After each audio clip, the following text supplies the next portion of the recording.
બોલવાના એને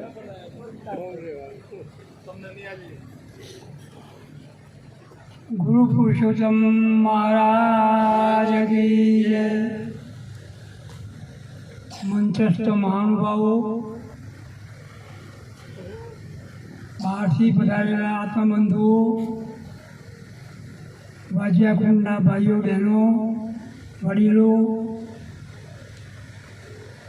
આજે બેરા દાદાના પરિવારના સપુત્રો રાજુભાઈ આપણને અહીંયા આમંત્રણ આપી બોલાવ્યા, દર્શન પ્રસન્નનો લાભ આપ્યો, એ બદલ એમને, એમના પરિવારને અને એમની કમાણીને ખૂબ ખૂબ ધન્યવાદ કરે મારા વાલા।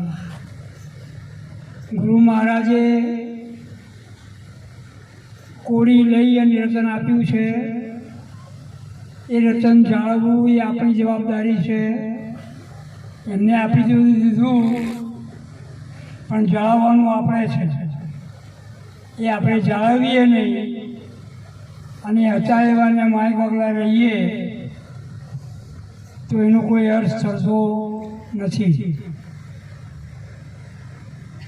જ્ઞાન સાંભળવાનું નથી,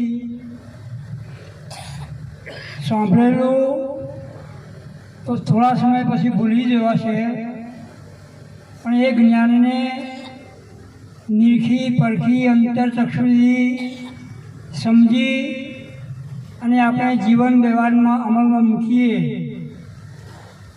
તો જ આપણે જેવા હતા એવા ના રહીએ અને બનાવ્યા છે નવા એવા રહી શકીશું। જ્યાં સુધી નિષ્ઠા નહીં આવે આપણા સ્વરૂપની, ત્યાં સુધી બહારનું તો અંદર દાખલ થયા જ કરવાનું, પણ તમે સ્વરૂપમાં નિષ્ઠા જાળવી રાખશો તો બહારનું બહાર રહેશે અને અંદરનું અંદર રહેશે। નિરખી પરખી અને સાચવવાનું છે અને આપણે સાચવવાનું છે।